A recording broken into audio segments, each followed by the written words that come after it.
कपड़ों से इत्र की महक आने में कोई बड़ी बात नहीं, मजा तो तब है जब खुशबू आपके किरदार से आए। 94.3 माई एफएम से मैं हूं विनी और चलो आज कुछ अच्छा सुनते हैं। सुनाती हूँ कहानी आपको एक महान साधु महात्मा की, जो बहुत माने जाते थे, जाने जाते थे। लोग उन्हें घर पर बुलाते थे शुभ कार्यों के लिए और बहुत उनका सम्मान सत्कार करते थे। एक दिन उनके पास एक सेठ के यहाँ से निमंत्रण आया। सेठ के यहाँ पर कोई शुभ काम होना था, वो चाहते थे ब्राह्मणों को भोज कराना, तो उन्होंने इन साधु महात्मा को बुलाया।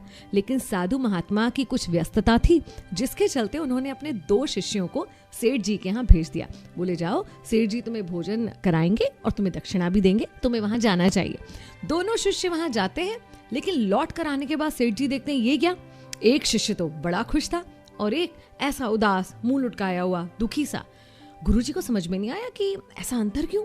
तो गुरुजी ने पूछा कि कहीं ऐसा तो नहीं कि उन्होंने दोनों को अलग अलग दक्षिणा दी है, एक को कम एक को ज्यादा, इसलिए तो नहीं एक दुखी है और एक खुश है। शिष्यों ने बताया नहीं, ऐसा तो कुछ नहीं है, दक्षिणा तो दोनों को बराबर मिली है। अब गुरुजी सोच रहे हैं कि ऐसा क्यों। तो दुखी वाले शिष्य से पूछा कि भाई तुम दुखी क्यों, कौन सी बात तुम्हें अच्छी नहीं लगी। तो उसने कहा इतना बड़ा सेठ है, इतने पैसे हैं उनके पास, मुझे लगा था कम से कम 10 रुपए तो दक्षिणा देंगे, लेकिन ये क्या, उन्होंने तो सिर्फ 2 रुपए दक्षिणा दी। गुरुजी ने कहा ठीक है। फिर दूसरे से पूछा कि तुम खुश क्यों हो।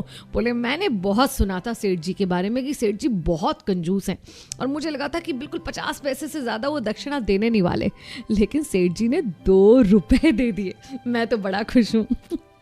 यही हमारे और आपके मन का हाल होता है। परिस्थितियां, स्थितियां, हालात और आसपास की घटनाएं एक ही होती है, लेकिन उन पर रिएक्शन सबके अलग अलग होते हैं। आप दुखी इसलिए नहीं होते कि वो परिस्थिति खराब है, लेकिन उस परिस्थिति को लेकर आपकी सोच क्या है, उस वजह से आप दुखी या खुश होते हैं। असल में दुख और सुख कुछ होता ही नहीं है, ये सिर्फ हमारी मानसिक स्थिति है। हमारी जो एक्सपेक्टेशन है, जो कामनाएं हैं, जो इच्छाएं हैं, अगर वो पूरी हो गई तो हम खुश हो जाते हैं और अगर पूरी नहीं हुई तो दुखी हो जाते हैं। लेकिन सोचिए उस लम्हे के बारे में जहां कोई एक्सपेक्टेशन, कोई कामना ही ना हो, वहां सिर्फ और सिर्फ आनंद होता है। तो क्यों ना हम अपने जीवन में सिर्फ उस आनंद को ही जगह दें। अभी हम सब ने घर पर बैठकर महाभारत देखी है, कृष्ण जी का गीता का उपदेश सुना है, जिसमें कृष्ण जी ने भी यही समझाया है कि श्रेष्ठ तो आप तभी बन सकते हो जब कुछ अच्छा मिलने पर आप खुश ना हो और कुछ खो जाने पे आप दुखी ना हो। हम सोचते हैं कि अगर हम सुंदर लगेंगे तो हम खुश हो जाएंगे,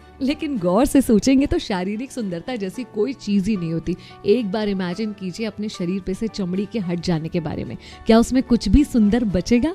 सुंदरता सिर्फ आपके गुण, कर्म और विचारों की होती है। तो उस सुंदरता को बनाए रखिए। जितना प्यार दूसरों को दे सकते हैं दीजिए, और जितना प्यार दूसरों से पा सकते हैं उसे बाहों में भर लीजिए। और जिस क्षण आप इस असली आनंद को महसूस कर लेंगे, उस क्षण आपके किरदार से भी सचमुच में एक बहुत खूबसूरत महक आएगी। सोच को बदलिए, हालात अपने आप बदल जाएंगे। 94.3 माई एफएम से मैं विनी, चलो आज कुछ अच्छा सुनते हैं।